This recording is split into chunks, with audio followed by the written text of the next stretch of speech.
এই অর্জনটাকে যেন আজকে বিতর্কিত করার জন্য যারা ভূমিকা পালন করছে, এবং এর সাথে আমি মনে করি যে বিএনপি এবং জামাতকে আরো বেশি চাতুর্যতার দরকার, আরো বেশি তাদেরকে চোখ কান খোলা রেখে বক্তব্য দেওয়া দরকার, এবং এই সময় বিএনপি জামাতের ঐক্যকে আরো সুসংহত হওয়া দরকার হয়েছেন। কিভাবে জামিনে বের হলো? শেখ হাসিনার আমলে শেখ হাসিনার পোষ্য এই সোহেল রানা গ্রেপ্তার হয়েছে, তিনি বের হতে পারে নাই। এটা এই অন্তর্বর্তীকালীন সরকারের সময়ে এই সোহেল রানা কিভাবে জামিন পেল, এই জবাব দিতে হবে আসিফ নজরুলকে।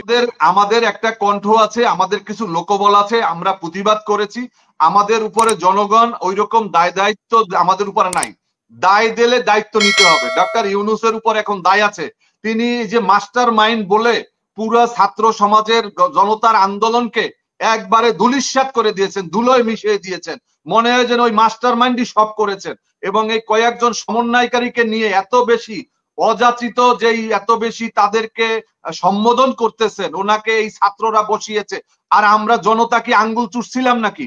এদেশের লক্ষ লক্ষ কোটি কোটি মানুষ রাস্তায় নেমে গিয়েছিল জনতা এই সরকার পরিবর্তনের জন্য, কিন্তু আমাদেরকে উনি কোনোভাবে ভুলেও জনতার কথা মনে করেন না। কয়েকজন ছাত্রদেরকে ওনারা বিভিন্ন চেয়ারে দিয়েছেন। আমি বলতে যাই, আজকে যারা সমন্বয়ক রয়েছেন তাদেরকেও হিসাবের এবছর এই যে এখন আয়কর দিবস আসছে, যারা যারা মানুষের বাড়িতে এই টিউশনি করত, তাদের কত টাকার মালিক হয়েছে, কত টাকা ঘোষণা করে, কত বড়ি স্বর্ণ, কত কোটি টাকার মালিক হয়েছে, আমরা এই বছরে নতুন দেখতে চাই। আগামী বছরেরটাও জাতিকে দেখাতে হবে এই সমন্বয়কদেরকে।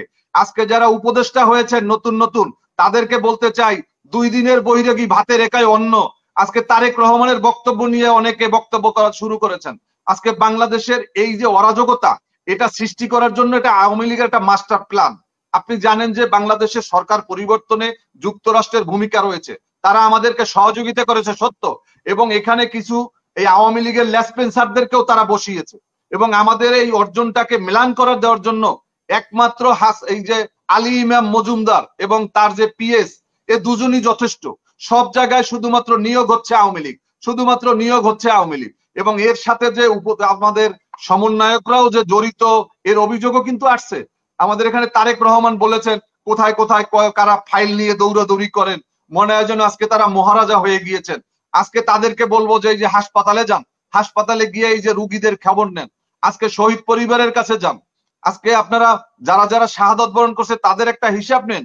আজকে বাংলাদেশের এই যে আমরা দেখেছিলাম যে যখন এই জাতিসংঘে ডক্টর মোহাম্মদ ইউনূস যাবেন, তখন শুনেছিলাম যে আগে শেখ হাসিনা 140 জন 200 জন করে বড় বহর নিয়ে যেতেন, এই টাকা খরচ হচ্ছে রাষ্ট্রের অপচয় রোধ করার জন্য।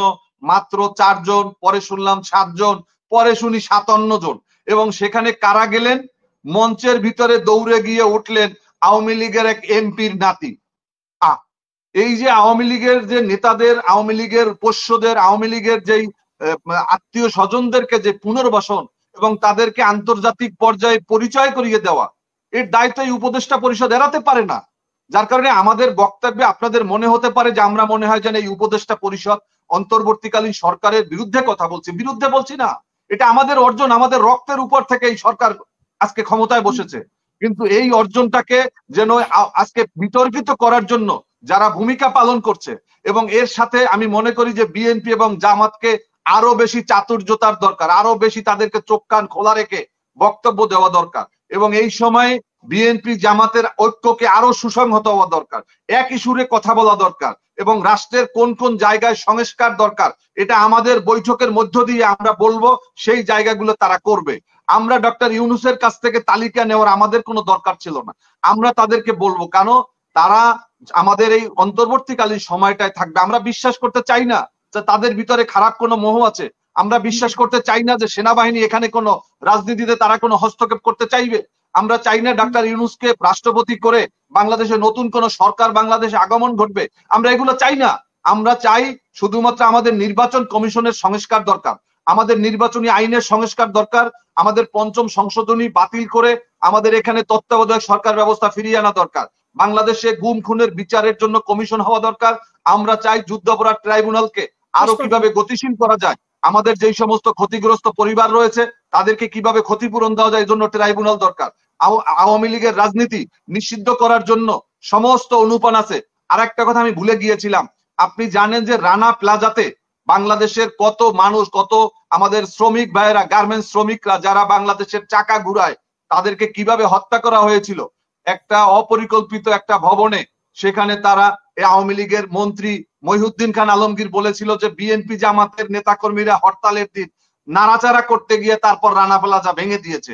সেই রানা প্লাজার হত্যাকাণ্ডের মাস্টার মাইন্ড 1 নম্বর আসামি সোহেল রানা, তিনি জামিনে বের হয়েছেন। কিভাবে জামিনে বের হলো?